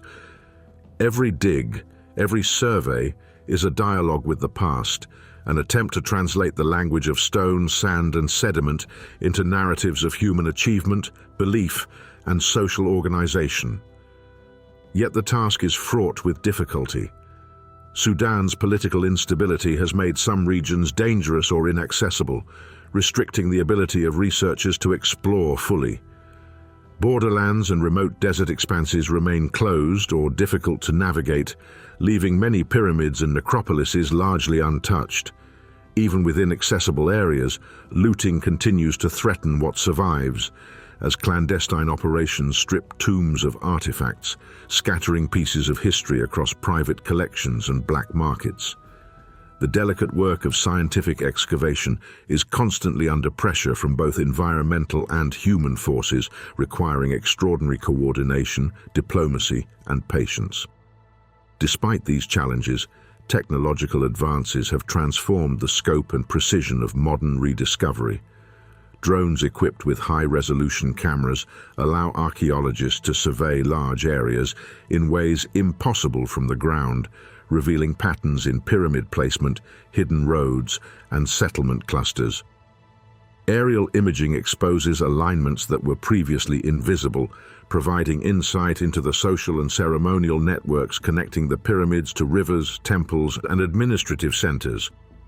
When combined with satellite data, these surveys create a detailed spatial map of ancient Kush, highlighting both the known monuments and tantalizing anomalies that hint at structures yet to be excavated. Three-dimensional mapping and geophysical scans further deepen understanding. Ground-penetrating radar can detect buried chambers, voids, and architectural elements without disturbing the sand, while magnetometry and electrical resistivity reveal the hidden imprints of walls, foundations, and pathways. These technologies illuminate the subsurface landscape, offering a virtual reconstruction of entire necropolises before a single shovel breaks the surface. In some cases, LiDAR has revealed subtle depressions and alignments, indicating tombs hidden beneath centuries of sediment, a silent testament to both the endurance of Kushite engineering and the impermanence of human memory. Rediscovery is not only about locating structures, but also interpreting the lives of those who built them. Every artifact, from pottery fragments to carved stelae, provides clues to daily life, social hierarchy, and ritual practice. Organic remnants, charcoal, seeds, and textile fibers are subjected to carbon dating and chemical analysis, reconstructing diets, agricultural practices, and trade networks. Even fragments of inscriptions, once illegible, are now digitally enhanced to reveal the names of kings, priests, and artisans, giving voice to individuals who lived, labored, and believed centuries ago. Each discovery is a dialogue across time, as contemporary methods unlock knowledge encoded in the choices of a long-vanished civilization. Yet for all the progress, mystery remains. The pyramids visible above the sand represent only a fraction of what may exist. Many structures have yet to be discovered, their locations obscured by dunes, sediment, or environmental change. Some necropolises are likely buried beneath desert plains, awaiting the moment when technology or chance exposes them. The desert functions both as a preserver and concealer. It protects monuments from erosion and human interference, yet simultaneously hides them from view, challenging modern understanding and imagination. Archaeologists often find themselves following traces rather than certainty, interpreting subtle patterns and anomalies to predict where undiscovered tombs might lie. The modern work in Sudan also emphasizes collaboration across disciplines and nations. Teams integrate geology, climatology, anthropology, and remote sensing to understand not only the structures themselves, but also the environment in which they were built. Patterns of sand movement, erosion, and sediment deposition inform strategies for excavation and preservation. Climate studies reveal how shifts in rainfall, desertification, and Nile flooding influence settlement patterns, agriculture, and pyramid placement. This holistic approach illuminates the interplay between human ambition and environmental constraint, showing how the Kushites negotiated survival, ritual, and monumentality within a challenging landscape. Every excavation uncovers both answers and questions. A newly exposed burial chamber may reveal objects of daily use, ceremonial implements, or inscriptions naming rulers previously unknown, yet it also prompts further inquiry. How did these tombs relate to surrounding pyramids?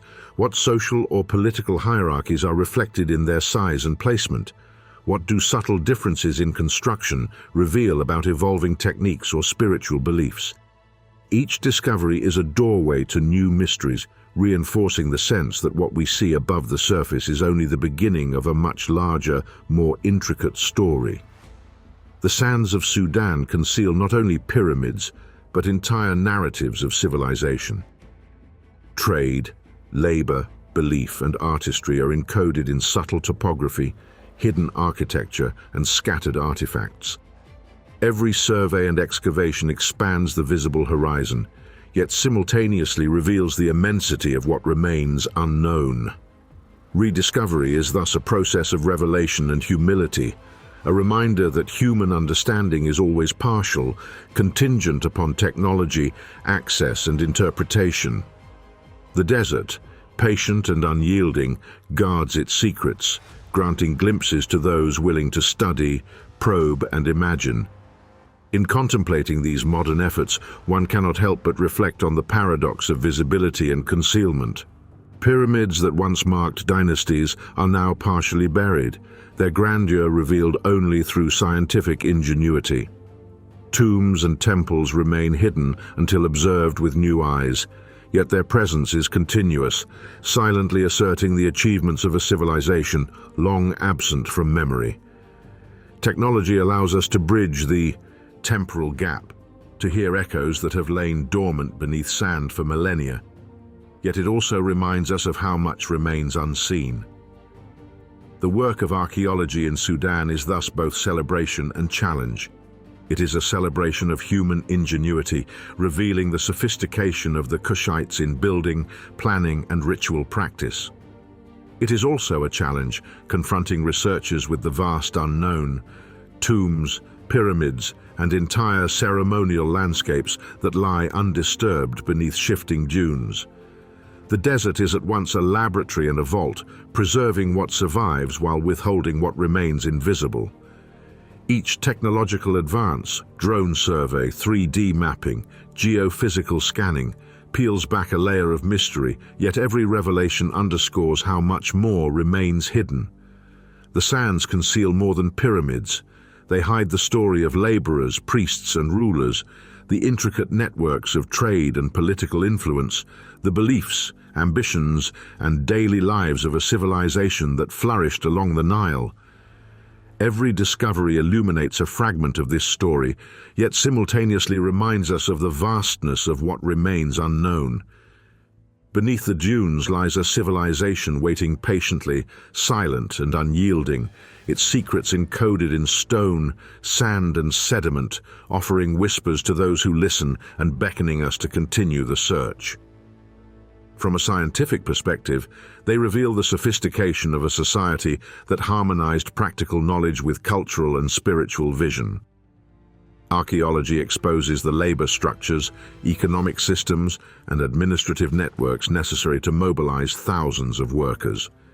Geology teaches us how the builders understood their environment, the selection of sandstone, granite, and clay, the impact of erosion, and the ways in which climate both threatens and preserves their creations.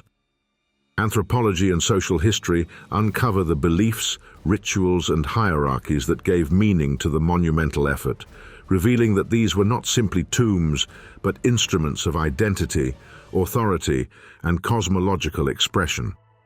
Each discipline converges to illuminate a civilization whose reach extended far beyond the visible stones, whose influence shaped trade, religion, and political structure across the Nile and into Egypt. Philosophically, the pyramids confront us with questions of human ambition. Every block moved, every angle calculated, and every tomb aligned with the heavens embodies a desire to transcend the limitations of life, to assert control over destiny and memory. Mortality, ever present in the harshness of the desert and the fragility of human life, is confronted through monumentality. The act of building, the careful recording of names, the ritualized orientation of tombs towards celestial patterns all serve as gestures against oblivion. The Kushites, like civilizations across time and space, recognized the ephemeral nature of individual existence and sought to enshrine permanence through collective labor, knowledge, and devotion. In examining these structures, one sees the convergence of intellect and imagination. Engineering met ritual. Resources were transformed into statements of authority and belief. Mathematics, proportion, and astronomy were applied with precision. Labor and management were orchestrated with insight. Spiritual and political imperatives intertwined. The pyramids stand as proof that human societies, even in challenging environments, can achieve extraordinary feats when vision, organization, and knowledge converge. The desert, for all its austerity, became a canvas for expression, a medium in which ephemeral human life could aspire toward eternity. Yet these monuments also remind us of impermanence. The very empires that erected them have faded. Dynasties were conquered, names forgotten, and the sands reclaimed what was once meticulously ordered. The pyramids, paradoxically, are at once permanent and vulnerable. Wind, erosion, looting, and the slow weight of time remind us that legacy is never guaranteed, that monuments can survive beyond memory yet remain incomplete narratives of the human experience. They compel us to ask whether permanence is found in stone, in record, or in the act of striving itself. The universality of these lessons extends beyond Sudan or the Nile. Across continents and eras, human societies have sought to assert significance through construction, art, and ritual. From ziggurats to temples, from the Great Wall to cathedrals, the impulse is consistent to leave a mark that will outlast the individual and endure beyond immediate historical contingencies. In the pyramids of Kush, this is articulated with clarity. Thousands of monuments densely clustered, each reflecting both personal ambition and collective enterprise, reaching toward the heavens while rooted firmly in the earthly realm. They are both personal and communal, practical and symbolic, ephemeral in human terms, yet enduring in geological ones. Science enhances the philosophical resonance. Archaeological excavation reconstructs the human networks, trade systems, and ritual practices necessary for monumental building. Geophysical surveys reveal hidden structures and alignments, showing intentionality that extends beyond immediate utility. Material analysis clarifies methods of construction and resource management. Even erosion patterns, sediment layers, and environmental shifts provide insight into the challenges faced by builders and the resilience of their solutions. The convergence of multiple disciplines allows us to see the pyramids not merely as static monuments, but as dynamic artifacts, products of human ingenuity interacting with environment, society, and belief. In contemplating legacy, the pyramids prompt reflection on knowledge itself. What we learn from them is partial, contingent, and mediated through both time and technology. Satellites, LiDAR, and carbon dating illuminate structures long hidden, revealing complexity and ambition previously unimagined. Yet the very discoveries underscore the limits of perception. So much remains unseen, buried beneath sand or lost to history. Human understanding is always provisional, yet the endeavor to uncover, interpret, and preserve becomes part of the continuum of ambition, linking ancient aspiration to modern curiosity. The pyramids of Kush therefore teach us about both action and reflection. They are the product of vision, labor, and technical skill, but they also inspire contemplation about impermanence, human aspiration, and the interplay between individual life and collective memory. They remind us that even in the face of mortality, societies seek to structure existence, to encode meaning, and to assert significance beyond immediate lifespan. In stone, sand, and alignment with the heavens, the Kushites inscribed a dialogue between mortality and eternity, one that continues to speak across millennia. What does it mean to leave a mark that may outlast empires? The answer is both literal and philosophical. Literally, the pyramids endure, revealing labor, skill, and ambition. Philosophically, they demonstrate that human effort, guided by knowledge, belief, and collective organization, can persist beyond immediate recognition. Even as kingdoms fall and names fade, the physical trace of ambition remains, silent but potent, challenging observers to reflect on their own relationship to time, mortality, and legacy. In the deserts of Sudan, every pyramid is a question carved in stone, a testament to human desire, a record of civilization, and a reminder that the pursuit of permanence is both timeless and eternally incomplete. Through these monuments, we are invited to consider our place in history, the fleeting nature of fame, and the persistence of human aspiration. The Kushites built pyramids not only to honor the dead, but to assert continuity, identity, and meaning. In doing so, they reveal a truth universal to human experience, that civilizations rise and fall, names may be forgotten, but the endeavor to leave a mark, to articulate knowledge, belief, and ambition persists. Stone, sand, and vision become vessels of memory, carrying the echoes of lives long gone and inviting us to witness, to learn, and to reflect on what it means to endure, if only in the act of being remembered. In the fading light of a Sudanese sunset, the pyramids of Meroë and Nuri cast long, slender shadows across the desert, stretching like dark fingers across the sand. From a distance, the dunes appear endless, an ocean of ochre and gold, and yet, rising from this shifting expanse, are monuments that have defied centuries, civilizations, and the erosive touch of time. Each pyramid is a testament to human ambition, to the desire to leave a mark on the world, a claim against the impermanence of life. They stand not only as tombs for kings and queens, but as enduring symbols of a society that balanced labor, faith, and intellect in pursuit of legacy. In their angles, in their precision, in their stubborn endurance, the pyramids speak in a language older than memory itself, whispering secrets of the past to those willing to listen. Across the sands, one can sense the rhythm of a civilization long gone. Workers hauling stone, priests performing rituals, kings commissioning monuments. These lives, once vibrant and urgent, have been reduced to traces, impressions in the earth and in the remnants of artifacts. Yet these traces persist, legible through archaeology, material analysis, and careful study, revealing the structures, hierarchies, and beliefs of a people who understood both mortality and the desire to transcend it. They embody the paradox of fragility and endurance. Though individual lives are fleeting, collective ambition can leave forms that persist for millennia, demanding reflection from generations far removed from their creators. Even as one contemplates their permanence, the pyramids are marked by absence.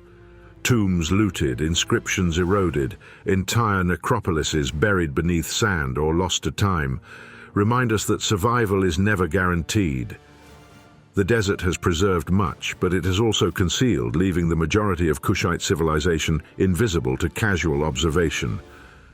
Modern technology, satellites, drones, LiDAR, and ground-penetrating radar, has begun to reveal what the eye alone cannot see, uncovering new pyramids, hidden roads, and settlement patterns that redefine understanding of Nubian culture. Each discovery reshapes the narrative, revealing complexity, planning, and social organization that might have been unimaginable without these tools. The desert is both keeper and challenger, guarding its secrets while inviting persistent inquiry. Philosophically, these monuments compel reflection on ambition and mortality. Human life is ephemeral, yet the desire to be remembered, to assert presence against the vast currents of time, is universal. The pyramids of Kush are the material expression of this drive, ambitious enough to reach the heavens yet grounded in earthly labor, resources, and social coordination. They remind us that civilization is not merely the sum of individual lives, but a network of knowledge, belief, and effort encoded in structures that outlast their creators. They prompt the question, what endures and what is lost when time erases the ephemeral? In examining the pyramids through the lens of science, history, and philosophy, one sees a convergence of human intellect and natural context. Archaeology deciphers the labor and organizational systems that enabled construction. Geology explains the resilience of sandstone and granite. Anthropology illuminates social and religious structures that guided decisions about placement, form, and ritual practice. The intersection of these disciplines allows for a multidimensional understanding, revealing not just the physical monuments, but the society that produced them. Each pyramid is simultaneously a tomb, a political statement, an astronomical alignment, and a philosophical meditation, layered in meaning, waiting to be interpreted. Yet even as knowledge grows, mystery remains. Many pyramids are inaccessible, some buried beneath dunes, others threatened by erosion or looting. There are necropolises yet to be discovered, artifacts still unexcavated, inscriptions that may never be fully deciphered. The past, in this sense, is always partially invisible. Human understanding is limited by both circumstance and perspective. The sands of Sudan, ancient and indifferent, guard their secrets patiently, offering only glimpses, teasing the imagination, compelling inquiry. In their silence, they challenge us to consider not only what is known but what may never be fully revealed, and to approach history with both curiosity and humility. The pyramids also teach a lesson about the nature of legacy. Kings, queens, and nobles built these structures to assert permanence, to project power and spiritual presence across centuries. Yet time reminds us that recognition is fleeting. Dynasties rise and fall, names fade from memory, and political influence dissolves. Stone endures, but memory is selective. Perhaps the ultimate pyramid is not one measured in meters or composed of stone blocks, but one composed of memory itself, the way human lives, deeds, and civilizations are remembered, interpreted, and passed down. This perspective transforms the act of construction from mere monumentality into a meditation on the human condition, blending ambition, creativity, and mortality into enduring form. Each pyramid, standing amidst sand and silence, embodies the duality of permanence and impermanence. Its sharp angles and precise geometry withstand wind, rain, and erosion, yet the stories, the rituals, and the individuals who gave rise to it are fragile, filtered through the distortions of time. Science allows us to reconstruct aspects of this civilization, but the full vibrancy of the past is lost to history. Still, in this interplay between endurance and absence, we find meaning. The structures endure not only as physical objects, but as conduits for reflection, prompting contemplation of human endeavor, aspiration, and the passage of time. The Kushite pyramids remind us that civilization is both monumental and ephemeral. They are expressions of faith, governance, artistry, and technological skill, yet they exist within an environment that will, in its own time, reclaim and transform them. In this tension lies beauty, human ambition etched against a backdrop of natural impermanence, a dialogue between stone and sand, human and environment, temporal and eternal. Their survival into the present and their ongoing study underscores the persistence of curiosity, scholarship, and wonder across centuries, connecting the ancient builders with those who seek to understand them today. As the sun dips below the horizon, the long shadows of the pyramids stretch across the dunes, darkening the sand, elongating the forms of kings, queens, and laborers long gone. In this quiet moment, one senses both the fragility of human life and the endurance of human ambition. The desert, patient and unyielding, frames a civilization that has persisted through erasure, conquest, and obscurity, teaching us that meaning is created as much through striving as through permanence. The pyramids are more than stone. They are questions, meditations, and invitations to consider the nature of ambition, memory, and mortality. In Sudan's hidden sands, pyramids rise like whispers from the past. They remind us that human ambition is both fragile and eternal, that effort may survive when fame fades, and that some mysteries are meant to endure, waiting for those who are willing to truly see.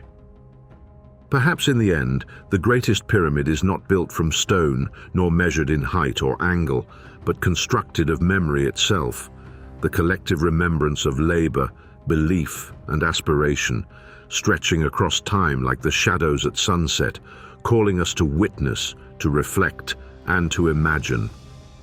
The pyramids endure, silent yet eloquent, and in their endurance they challenge us to consider the legacy we leave behind, the marks of our own civilization, and the echoes we choose to inscribe into the sands of eternity.